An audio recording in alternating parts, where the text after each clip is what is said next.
গর্ভের বাচ্চার মৃত্যুর ঝুঁকি, কারণ, লক্ষণ ও প্রতিরোধ জানুন বিস্তারিত। ১. কম নড়াচড়া।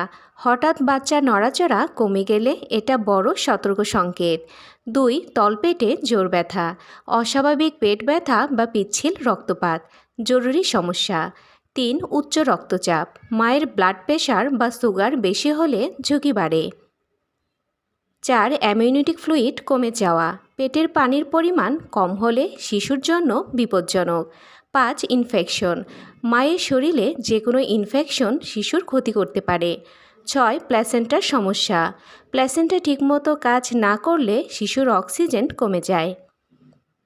৭. মা যদি শিশুর নড়াচড়া একদমই না পান, ৮ থেকে ৯ মাসে বাচ্চা পুরো দিন নড়াচড়া না করলে সাথে সাথে ডাক্তারের কাছে যান। আল্লাহ হাফেজ।